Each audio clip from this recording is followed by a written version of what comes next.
Hello guys, welcome. So ngayon itatanong natin, ano ba yung tunay na intensyon ng taong galit sa'yo? Okay, or itinuring kang kaaway? Ano yung tunay niyang intensyon? Naiinggit ba siya, galit ba siya, or may misunderstanding lang? So tingnan natin kung bakit siya ganito sa'yo. Ano yung tunay na intensyon ng kaaway mo sa'yo?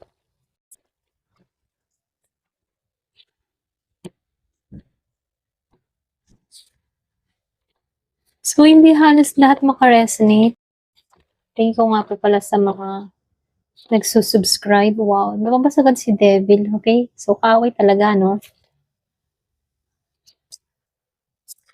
So, dito, meron mo nakikitang Scorpio, Pisces, Capricorn, Libra, Gemini, Aquarius, meron ding Aries, Leo, Sagittarius, Virgo. Lumabas din dito yung Judgment. So, halos lahat naman nandito. Pero mas nangingibabaw sa Virgo and Capricorn. Sagittarius, yung iba sa inyo. Pisces, okay. Ayan, so tingnan natin. Halos lahat dito nang ibabaw lang si Capricorn at si Virgo. Or pwede na ikaw, Capricorn ka, Virgo ka, okay? Pero ganun pa man energy yung babasahin natin. So comment ka below kung feeling mo nakarelate ka, okay? Ayan, start na tayo. So dito, itong taong kaaway mo, kasi nanguna agad itong si Devil energy. Okay? O, kita mo naman, unang spread agad, lumabas agad si Devil. Kumbaga, hindi lang to basta galit, inggit, okay? Talagang mas malalim pa. So, ibig sabihin dito, itong si Devil at si Eight of Cups reverse, ito yung pinakaugat ng energy niya. Kasi dito sa Devil, nagpapakita ito ng sobrang inggit, okay? May pagka-obsess yung energy ng tao na to, very controlling, pwedeng gusto niya ikaw ay makontrol, posibleng itong tao na to ay may nakikita siya sa'yo na gusto niya rin pero wala sa kanya. Okay? Sobrang mainggit. Ayan.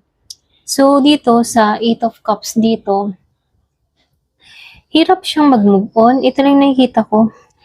Kumbaga, hirap bumitaw sa past issue ninyo.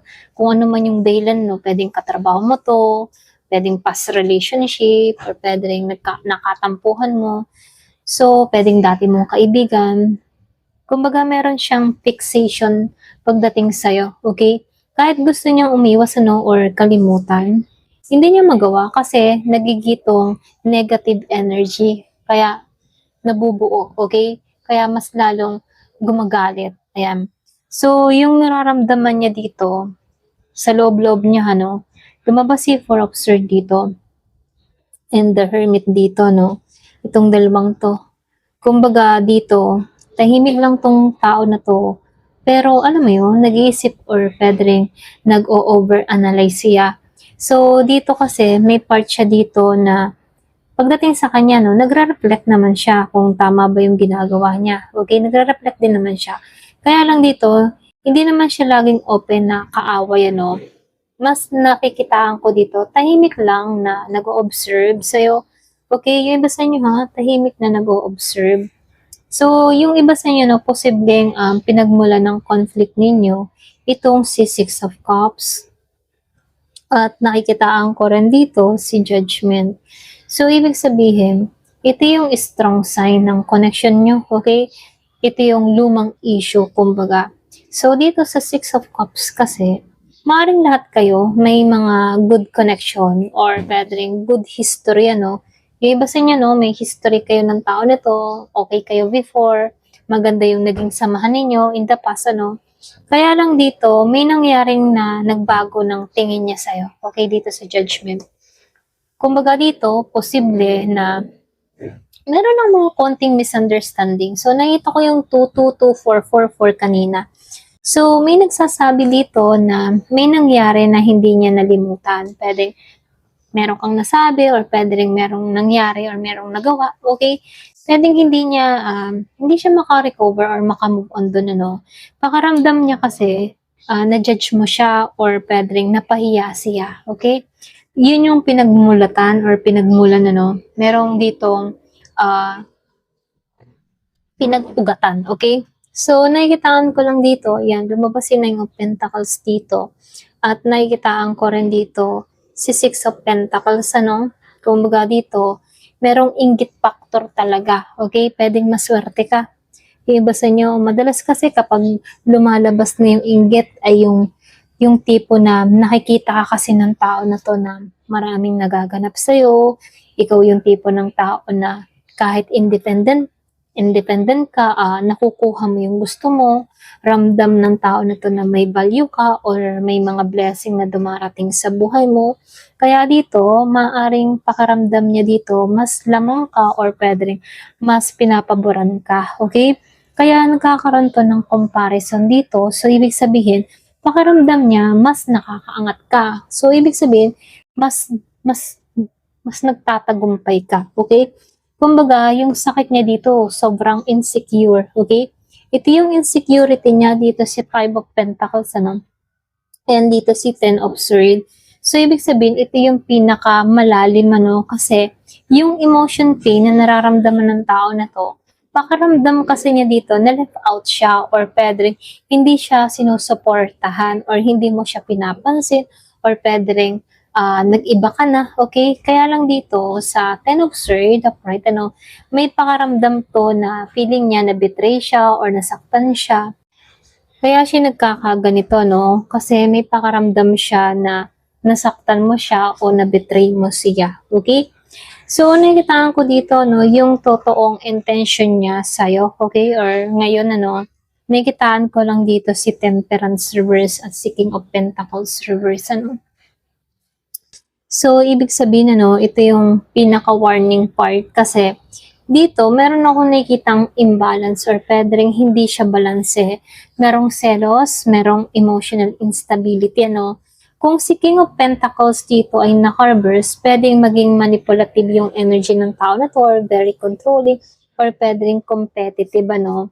So, meaning, hindi pa to alam mo yun, hindi pa siya totally healed. Kaya minsan gumagawa siya ng energy na pwedeng makasira or makasakit sa'yo, okay?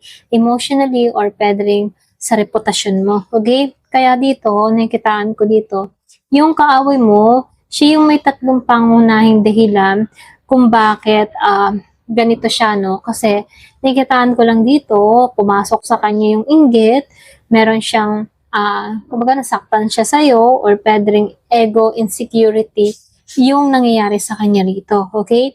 Kaya dito, nakikita niya yung strength mo eh, okay? Ito yung inggit na nararamdaman ng tao na to kasi kita niyang matapang ka, matatag ka, at may mga blessing na dumarating sa buhay mo.